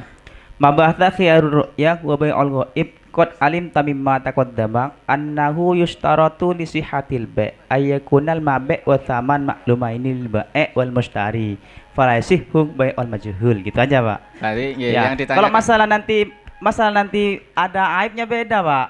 Aib itu kapanpun harus dikembalikan. Kalau masalah yang kita aib, tanyakan kan tentang masalah menggugurkan dan tidaknya, bukan hukum wajib ya kan dan tidaknya. sudah dianggap membatalkan tuh, Pak, pada keharamannya, Pak. Terima gitu kasih, ya. terima kasih. Ya. Baik, silakan dari Al-Ghazini terakhir. Ya. Jadi berhubung seorang baik di sini tidak mengetahui bahwasanya apa yang dijual adalah benda yang memiliki aib, otomatis dia sudah menggugurkan dirinya dalam kerangka penipuan. Jadi dia tidak menipu karena dia tidak tahu hakikat barang itu apakah ada aib atau tidak. Bisa difaham? Paham banget. Silakan. Bismillahirrahmanirrahim. Mungkin teman-teman punya semua ini takbirnya. Wadabitul ghasyih al-muharrami ayya'lama dzussilati min nahwi ba'i'in aw mustarin fiha syai'an lawit tala'a alaihi muridu akhdhiha ma akhadhaha bidzalikal muqabil fayajibu alaihi ayyu'allimahu bihi liyadkhula fi akhdhihi ala basira. Jadi untuk mendobiti adanya penipuan, pertama seorang baik ini dia tahu bahwasanya benda yang dijual ini sudah terdapat aib. Jadi kalau tidak mengetahui seperti dalam kasus ini. Coba ibarat yang menyatakan tidak tahu. Kalau itu kan dobitul his al muharram. Nah, ya, makanya kalau dari mafhumi mawon. Nah, dari mafhumnya. Jadi kalau dia sudah tidak tahu bahwasanya benda yang dijual tidak terdapat aib, maka di sini sudah lepas dari dobit penipuan. Otomatis dia sudah gugur dalam kerangka penipuan. Bisa dipahami. Jadi sebelum iktirad mungkin ada dari para musari yang jawabannya beda. Nggih, Pak, niki, Pak. Penghasilan dari Peloso. Lirboyo, Pak, nggih. Dan dari Lirboyo, nggih. Nurul Khalil Bangkalan. Lirboyo, Pak. Berbeda ya. Nggih. Kalau dilihat dari pertanyaan kan apakah dengan menampilkan pengumuman sudah menggugurkan keharaman penipuan? Berarti kan kalau dilihat yang secara tersirat dari sub A ini memang berawal dari baek yang memang sudah tahu itu app kemudian tidak ditampilkan. Itu kan sudah maklum. Dalam artian kalau kita bawa ke al-Dhabitul Ghish al-Muharram ini sudah masuk. Karena di dalam Dhabitul Ghish al-Muharram itu adalah tidak hanya membahas app saja.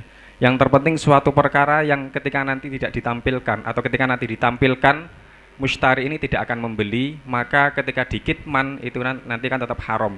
Walaupun toh nanti akan tuntutannya tetap sah. Berarti secara tidak langsung sama mentafsir itu tadi ya. Tapi silakan. kita melihat barangnya juga. Kita tetap melihat barangnya juga. Kalau secara uruf ini barangnya dikatakan tidak app. Semisal Kalau kita beli jam tangan dimanapun, apapun mereknya, berapapun harganya, itu pasti ada tulisan water resistant. Pasti mengatakan tahan air, tapi apakah tetap dikatakan app ini ketika itu ditampilkan? Mestinya kan tidak sesuai spesifikasi, tapi karena secara uruf tidak dikatakan app, maka ini tetap tidak dikatakan napa? Ghish al-muharram, karena uruf ini sudah mengetahui, ngoten lho. Sehingga dibaca. Nggih. Niki rencang kula. Bismillahirrahmanirrahim. Ibarat ingkang permasalahan itu yu'adu aiban amla, niku kan uruf kalih anasan. Teng majmu. Bismillahirrahmanirrahim. Qala al-musannaf rahimahullahu taala wal aibu alladzi yuraddu bihi al-mabe' ma yaitu annas aiban fa in khufiya minhu syai'un ruji'a fihi ila ahlil khubrah bidzalikal jinsi.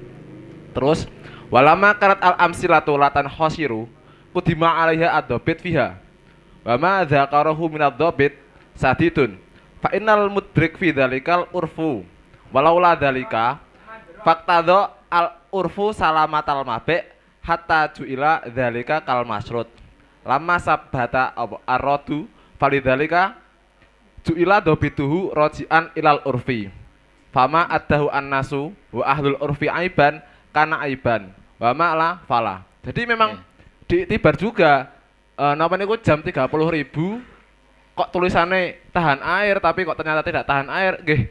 Memang lumrah niku mboten tahan air, tidak bisa dikatakan sebagai aib yang nanti napa niku isbatun lil khiyar. Lah niku lho Tor. Bintene niku.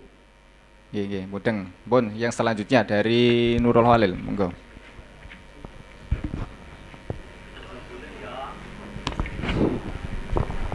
Bismillahirrahmanirrahim.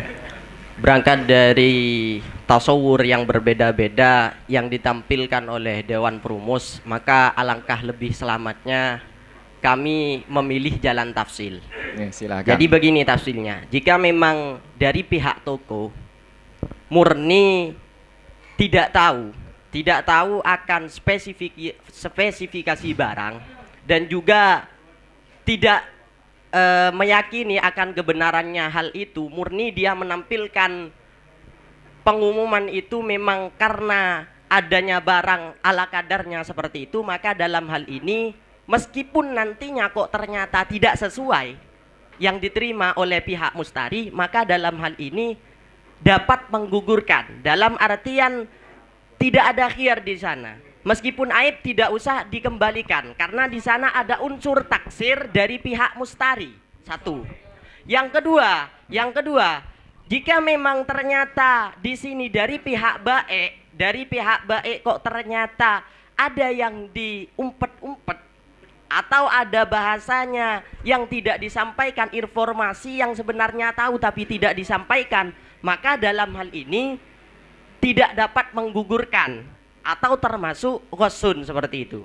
Bismillahirrahmanirrahim, kami bacakan.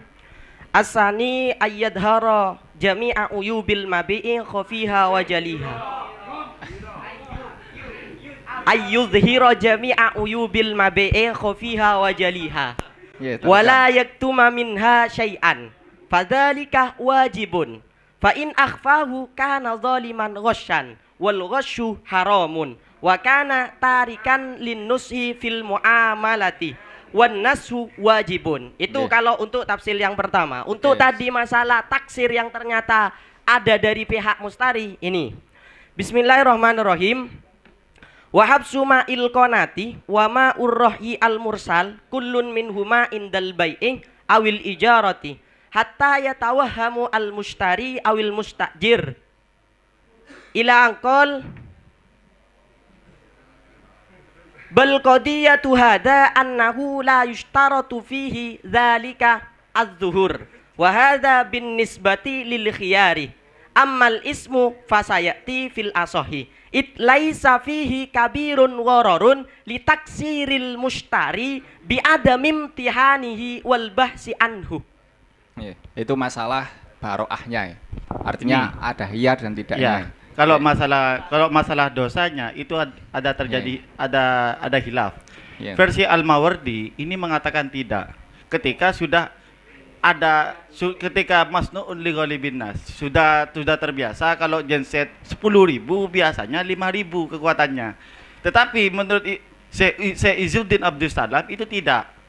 Ini memang ada hilaf. Ketika kita sebentar yang mungkin yang ingin sampean kiaskan tentang permasalahan kasus kita, misalnya satu contoh masalah ketika tidak sesuai dengan spesifikasi dan itu sudah masyhur, lah itu tidak terkena dosa, itu garis bawahnya yang mana? Coba sampean. Ya gini, bismillahirrahmanirrahim. Tadi kan fa'amal ismu fasayati kan. Ya. Wa min sama yang awal itu qala al-Mawardi la yahrumu 'alal bai'i fi'lu dzalika lakin nadhara ghairihi fihi.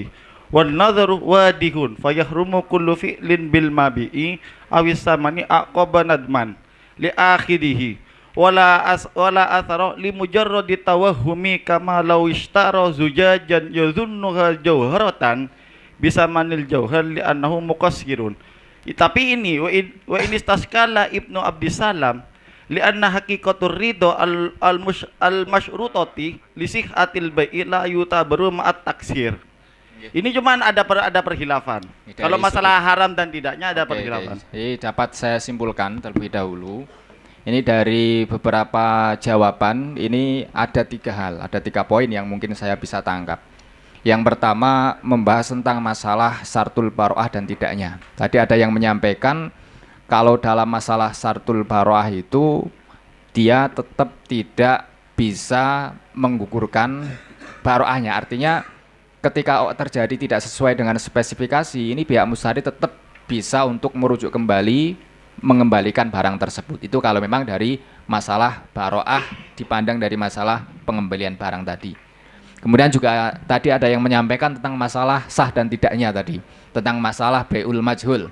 Kalau memang ini dianggap sebagai bai'ul majhul, maka ya otomatis tidak sah kan. Cuman ini mungkin terlalu jauh dari permasalahan kita. Mungkin ini yang terakhir ini yang cukup menarik. Jadi ada 2 sudut pandang ketika dari penjual itu mengetahui bahwa barang itu memang tidak sesuai dengan spesifikasi misalnya. Kemudian kok tetap dia jual, tidak memberitahu kepada mustari, lah ini yang tidak terbebas dari keharaman penipuan. Tapi kalau misalnya sama sekali tidak tahu, tetap dia jual, atau mungkin sudah masyhur bainan nas, lah ini tidak masalah. Artinya tidak sampai terkena dosa penipuan. Nah ini mungkin dari jawaban ini, apakah ada yang beda? Oh monggo Lerboyo. Daren Mambaul Huda. Silakan. Bismillahirrahmanirrahim. Ya ini agak ngantuk nggih. Permasalahan masalah dosa ini sudah diberikan dalam tuhfahnya, walaupun toh ada fi'lul fa'il dari bae, kalau itu laisa fi kabiru ghororin, ini tidak dosa. Terus yang saya janggalkan dari Sidohiri, bukan Sidohiri ya, Nurul Khalil, maaf. Ketika tidak tahu itu apakah dosa atau tidak. Lah ini ternyata tarjehan Sayyid Umar ketika tidak tahu itu tetap bagi bae ada keharaman tadlis atau ghish. Kenapa? Karena litaksiril bae. Seharusnya yang bae itu ya harus tahu mabeknya, kok nggak tahu. Nah, ini dalam ibaratnya qala as-Sayyid Umar. Pertama beliau yataraddadu. Nggak usah pakai getak-getakan, saya sudah males. An-nadharu fima lau sarraha ajnabiyun inda iradatil malik al-bai'ah. Yang tasriyah bukan baik tapi ajnabi. Inda iradatil malik al-bai'ah min ghairi muwata'ah, tanpa ada persepakatan bainahuma. Fahal yahrumu alaihi li annahu idhrarun bil mustari wa tadlis al-aqrab na'am. Padahal tanpa ada muwata'ah bainahuma. Ajnabi ini yang ajnabi ini.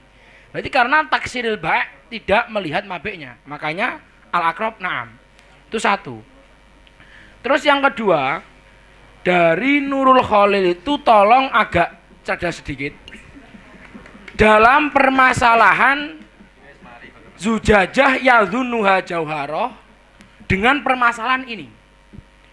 Kalau zujajah yadhunuha jauharoh, ini apa namanya, walaupun toh ada fi'lul fa'il, bukan ya, maksud saya walaupun toh ada kecerobohan dari ba', ini tetap tidak ada unsur keharaman, bahkan tidak ada khiyar. Kenapa? Karena li'annahu masturun ghaliban. Coba dari pembahasan ini agak jelimet. Pembahasan masalah taja'idul taswidus sya'ri wa taja'iduhu. Itu kan di situ yuthbitu khiyar dan juga haram bijami tadlis awi dhoror, kan gitu nggih? Karena kabiru dhoror. Wa min sama takhayyara hunauda. Wa in fa'ala dzalika ghairul ba'i, dalam permasalahan tahmirul wajhi wa taswidul wajhi, itu walaupun yang melakukan ghairul ba'i tetap haram. Baiknya terkena haram juga. Tetap kena haram. Ya, itu ini menarik, coba. Bismillahirrahmanirrahim. Wa tahmirul wajhi wa taswidus sya'ri wa taj'iduhu fil ammati wal abdi alal aujah haramun. Yuthbitul khiyar bijami'i tadlis awidh dharar. Wa min sama takhayyara huna wa in fa'ala dzalika ghairul ba'i illa taja'ud asy-sya'ri. Kenapa? Li'annahu masturun ghaliban. Berarti ketika taja'ud asy-sya'ri yang melakukan ghairul ba'i, ini ba'i enggak kena haram karena masturun ghaliban. Falam yunsab al ba'i fihi taksirin. Wa illa idza dhahara anna dzalika masnu'un li ghalibin nas. Wa in kana bi fi'lil ba'i li taksiril mustari kama huwa dhahir. Nadhiru syira'i zujajah yadhunuha jauhara. Dalam permasalahan kita ketika samakan dengan zujajah ya jelas beda. Nggih, berarti ini, ibarat sebenarnya saya minta ketegasan sampean. Ibarat yang baru sampean tadi kan bahasa takhayyaro itu, itu merujuk kepada konsep baro'ah dari khiyar atau konsep dosa dan tidaknya baik. Dosa, haram. Ya udah. Haram. Oke, saya cuma minta ketegasan sampean saja. Kalau itu khiyar itu. Bukan. Yang pertama yang tarodudun Said Umar dari tadi. Said Umar tadi. Sama ini haram. Jadi ada yang terakhir tadi. Jadi enggak? Mambaul ulum. Gantian. Monggo.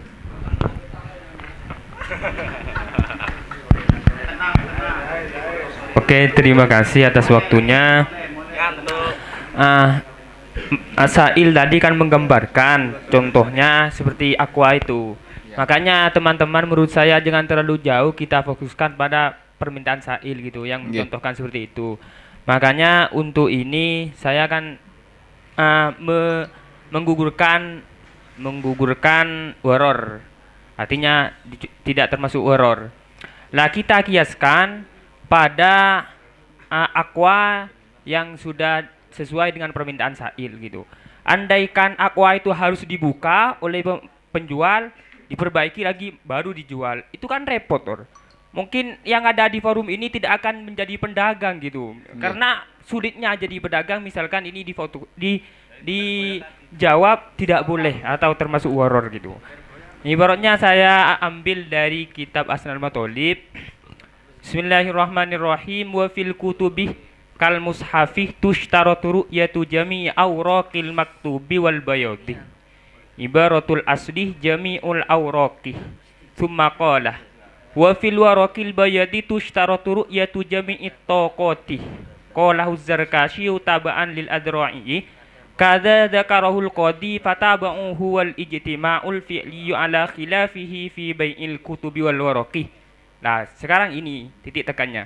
Wal mukhtaru al-iktifa'u bi ru'yatihi bihasabil adati wal ittila'u ala mu'dhamihi thumma in dhahara aibun takhayyara wa fil jubbatil mahsyuwati bi qutni wa nahwiha takfiru yatu wajhaiha wa yatasamahu fil fuqa'il kuzih fala tushtaratu ru'yatu syai'in minhu li'anna baqa'ahu fihi min maslahatihi wa li'annahu tashakkuru ru'yatuhu wa li'annahu qadrun yasirun yatasamahu bihi fil 'adati wa laisa fihi ghararun yafutu bihi maksudun mu'tabaratun. Baik, ibarat sampan itu membahas tentang masalah baro'ah atau tentang masalah dosa dan tidaknya. Iya, Tor. Makanya baro'ah atau dosa dan tidaknya. Ini juga dosanya, Tor, juga. Dosanya. Ya, dosanya. Makanya untuk saya cuma ini minta penjelasan dosanya saja. Silakan. Ini saya simpulkan ada mungkin sangat terlihat ya perbedaannya. Dari Lirboyo menyatakan bahwa meskipun penjual itu tidak tahu bahwa barang itu memang tidak sesuai dengan spesifikasi kemudian dijual, ini tetap haram. Karena alasannya sebentar nanti alasannya litaksirihi alasannya. Itu disampaikan dari siapa tuh? Syekh Umar, Sayyid Umar dan yang ada dalam Tuhfah tadi. Yang tidak setuju silakan. Sidogiri. Ini toh. Sidogiri mendukung Nurul Holil. Ini. Sidogiri. Yes, sebentar. Jadi kalau simpelakan Rian nggih. Ya sebentar. Jadi kalau simpulakan secara garis besar bahwa sebenarnya meskipun toh nanti Lirboyo itu memang ada khilaf atau tidak saya juga tidak tahu nggih. Ya. Jadi secara kesimpulan ini memang para musyawarih ini sudah mengkerucut pada sebuah jawaban. Artinya ketika memang dari penjual itu tidak tahu bahwa barang itu tidak sesuai dengan spesifikasi, berarti dia sudah menggugurkan sebuah keharaman alias tidak terkena dosa kan nonton. Tapi kalau misalnya kok tahu bahwa itu tidak sesuai dengan spesifikasi kemudian dijual, ini yang bermasalah. Kalau kita cekap nih waktu untuk berumus, monggo. Saya tak mulai dulu. Jadi pada prinsipnya mungkin yang akrab itu berangkat dari ibarat yang di Asyarwani bahwasanya al-khusyu fil bai' wa ghairihi, bahwasanya dengan dobit ayyu'lima dzusil'ah min nahwi ba'i'in aw mushtarin fiha syai'an law yatahaqqaqu alaihi muridu akhdhiha ma akhadhaha bidzalikal muqabil wa yajibu alaihi ayyu limahu bihi liyadkhula fi akhdhihi ala basirah. Kalau didekati dari pola ini memang kelihatannya dengan menuliskan kami tidak dapat menjamin itu, kalau memang itu dimaksudkan benar-benar dia tidak tahu karena memang rumit seperti yang dijelaskan oleh Bapak Perumus Pak Hizbullah tadi, maka ya saya kira dalam arti lain tidak terjadi khusyu, maka tidak terkena khitab sebagai seorang penjual yang menipu. Yang masalah itu kan ketika sebenarnya dia tahu kemudian dia tidak mau memberi informasi. Jadi sesuai dengan waqi'iyah yang ada, kalau kita mengerucutkan kami sudah sepakat, jadi jawabannya bisa dikatakan belum menggugurkan jika pihak penjual mengetahui kondisi yang sebenarnya dan tidak memberi penjelasan secara detail. Rien Pak, ngapunten. Jangan mboten wawa Sayyid Umar itu, walaupun toh dia tidak tahu, walaupun toh yang tasriyah itu ajnabi, gitu loh. Nyuwun sewu ngeten mawon kersane anu mangke ibarat sampean setorakan ke perumus saja ya. Terima kasih. Ini rupanya sudah detik-detik akhir. Jadi memang penjual itu sekarang tidak otomatis produsen ya. Sehingga pengetahuan mereka terhadap yang dijual ini sangat sangat awam, kebanyakan seperti itu. Artinya ketika sudah betul-betul baik ini tidak mengetahui kondisi keadaan mabeknya, maka ya berarti bukan tagrir atau bukan ghusyu. Otomatis ya tidak ada keharaman, tidak ada unsur ghusyu atau tadlis atau tagrir. Ada nggih? Al-Fatihah. Bismillahirrahmanirrahim.